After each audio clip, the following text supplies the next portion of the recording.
Dragi moji prijatelji, dobrodošli u još jednu emisiju Pitanje i odgovori. Moje ime je Danijel Salijević i današnje pitanje, to jest vaše današnje pitanje glasi koliko je potrebno da dođemo do nekakvih rezultata kada krenemo raditi na sebi. Una špica pa ćemo malo popričati o tome.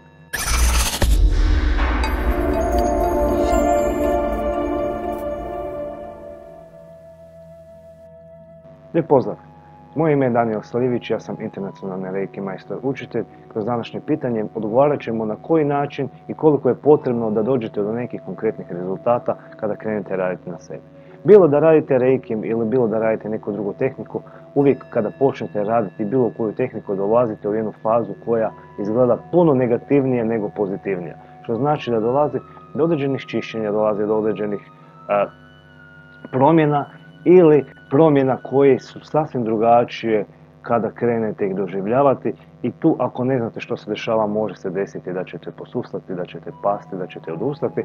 Ima jedan moj video koji priča kako izaći iz blata, a dosta je povezan uz ovu tematiku jer morate isto tako znati, ja uvijek kažem da ako ste dogrela u blato, kroz to blato trebamo izaći van. Dakle, i kad krenete izlaziti uprljat ćete se malo, ali znamo da izlazimo, pa onda ta faza je puno lakše za probaviti, puno lakše za prihvatiti to što nam se dešava. Međutim, za uspjeh u životu potrebno je nekoliko stvari. Prva stvar je da mi moramo doista se naučiti gledati. Što znači, ako ne možete primijetiti stvari koje su se promijenile na bolje u vašem životu, vi niste u mogućnosti niti vidjeti bilo kakav uspjeh. Dakle, nećete imati povratnu informaciju, nećete imati onu snagu, elan, motivaciju koju uspjeh donosi. Zbog toga, prvo počnite jako dobro primjećivati i nemojte gledati ono velike stvari, nego se fokusirajte na male stvari, na sitnice koje se dnevno iz dana u dan mijenjaju u vašem životu.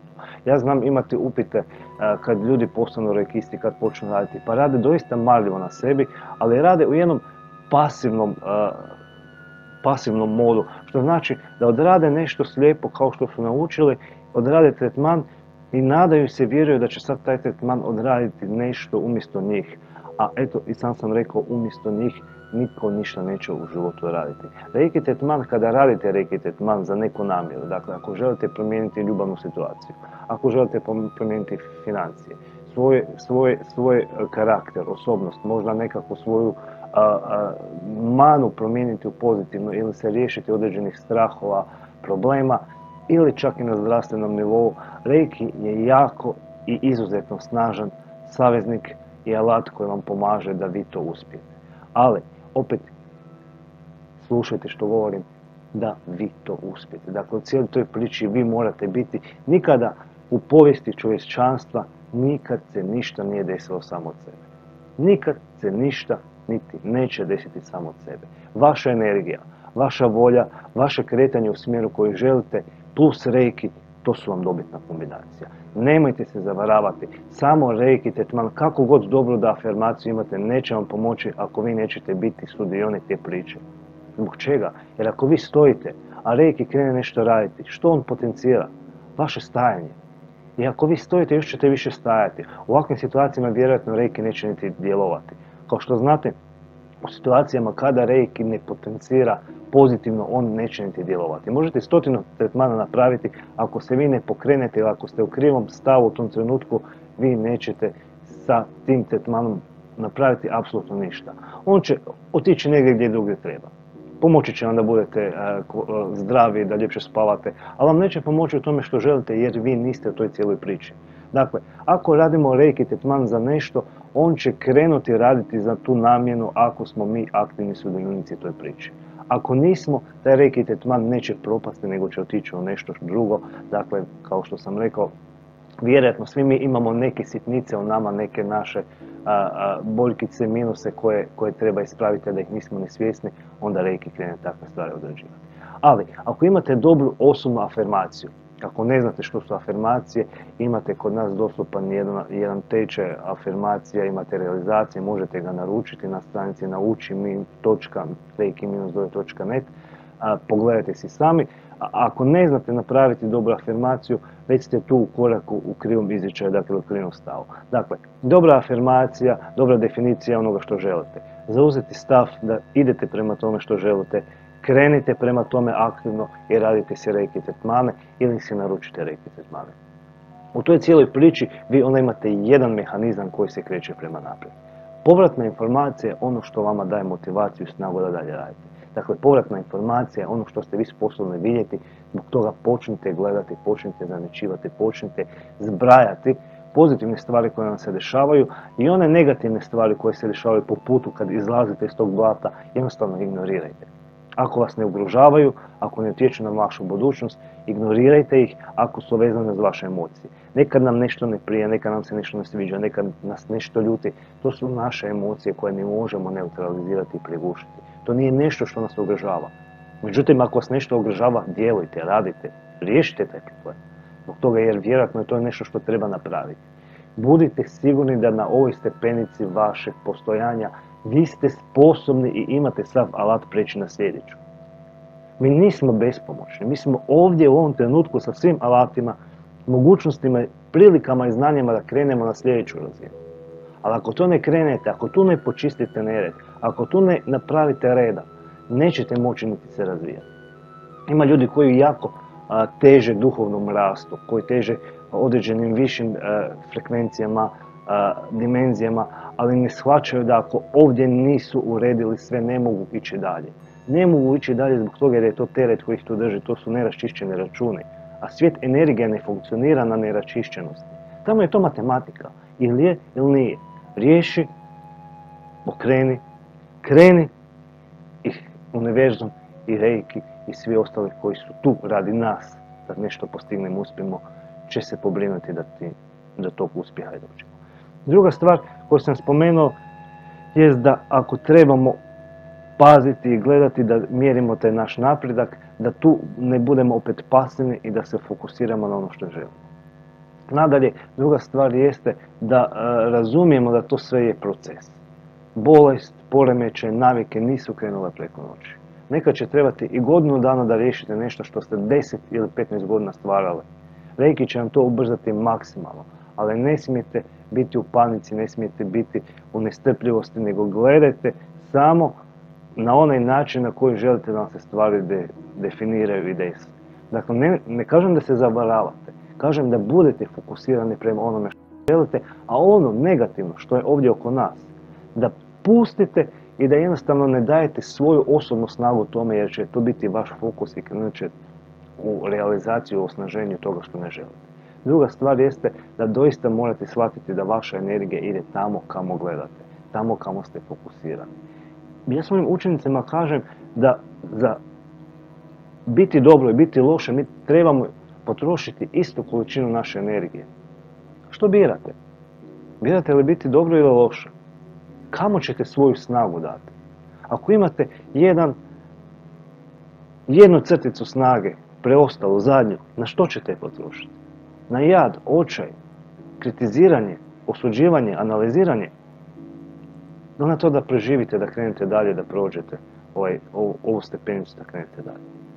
Vjerujte mi da je odluka vaša i budite svjesni toga da u trenucima kada se loše osjećate, kada padnete, da niste sami, to je prva stvar. Ja možda se nekim svojim učenicima ne mogu odmah javiti, ali ja sam u mislima o njima u trenutku kada vidim njihovu poruku, u trenutku kada ih pročitam, kada vidim, ja sam u tom trenutku s njima. Dakle, vi niste sami, javite se nekome ko vam pomaže, ko će vam pomoći u vašem životu. Nemojte biti sami. I krenite odlučiti da nećete prihvatiti ništa manje od onog što želite. Nemojte bacati snagu, nemojte bacati svoju energiju, nemojte izbacivati nešto iz svog života što ne želite, to jest uvlačite nešto što ne želite. Rezultati u vašem životu, kada je pitanje koliko nam treba da postignemo rezultate, su trenutačni. U ovom trenutku ja mogu odlučiti da želim dobro i da želim loše. Ako želim dobro, to je rezultat tog trenutka, te odluke. Isto tako ako odlučim se fokusirati na negativno, na neželjeno. Mi u svakom trenutku ostvarujemo određene rezultate. I vi kad se počnete bolje osjećati, vi kad kažete dosta ja hoću bolje, vi ste postigli rezultat. Vi ste dobili snagu koja je potrebna da krenete dalje i da kročite dalje i da budete sretni i uspješni. I sada samo se podsjećajte iz dana u dan na ono prema čemu idete. Vizualizirajte cilj kakav želite da bude. Podsjećajte se da ste na putu kroz prepreke, kroz nesavršenost svijeta prema svom uspjehu. I taj uspjeh neće biti savršen, ali biti će vaš i biti će ono što želite. I druga stvar, morate znati da jednostavno mi kada krenemo, da problemi oko nas će nastajati. To je život. Nikad neće biti bez problema. Ali ćemo mi biti sa više iskustva, sa više znanja, sa više elana, prijatelja i podrške u životu da riješimo probleme koji nam dolaze. Budite uporni, budite strpljivi i budite sigurni ako ste odlučili da idete prema boljem, da je bolje ono što vas u životu čeka. Moje ime je Daniel Salijević, ja sam internacionalni reiki majstor, učitelj u Sui Karuna reiki sistemu. Hvala vam što ste bili u ovoj emisiji Pitanje i odgovori. Pozivam vas i molim vas za dvije stvari da mi učinite. Prvo, ako vam se ovaj video sviđa, lajkajte ga i šerajte ga, podijelite ga na svom zidu, on bi mogao pomoći mnogima da pronađu svoju snagu i energiju. Na taj način ne samo da pomažete meni, pomažete njima. Drugo, ako ovaj video gledate na YouTube-u, kliknite subscribe button. Dakle, kliknite dugme za pretplatu, prijavite se na ovaj kanal ako još niste i među prvima ćete primati informacije o novim videima i o novim aktivnostima na našem u ovoj produkciji. Ako i ono zvono kliknete, čak ćete dobiti obavijest na mobilni putem e-maila. Druga stvar, nemojte zaboraviti da imamo jako puno noviteta, da se tretmani za posao i za ljubav više ne najavljuju na Facebooku, nego samo putem mailova, pa se prijavite na našu mailing listu ako još niste, kako biste dobivali informacije. Dostupni smo vam odnedavno na Instagramu i Soundcloudu. Na Instagramu možete naše dnevne sličice pratiti što se dešava, na Soundcloudu možete pratiti naš radio, podcast, program, audio snimke naših emisija, pa uživati i u nekim novim informacijama koje tamo možete saznati i naučiti. Nadalje, dvije stranice gdje možete se dodatno informirati. Nauči.reiki-doj.net bez kvačica kako biste pristupili online tečajevima ili event.reiki-doj.net kako biste mogli vidjeti sve naše najavljene događaje za sljedećih mjesec ili dva. Nadalje, naša službena stranica www.reiki-doj.net i naša službena stranica na Facebooku, facebook.com/reiki-dojo je nešto gdje vas isto tako očekujemo, gdje isto tako objavljujemo i dijelimo sve naše sadržaje kako biste bili u tomu. Javite se ako imate pitanje, javite se komentarom, javite se mailom, javite se porukom, predlažite o čemu želite da vam pričam, šaljite vaše pitanje. Ova emisija je nastala zbog jednog od vaših pitanja. Budite dalje s nama, grlim vas, volim vas i vidimo se u jednoj sljedećih epizoda. Namaste.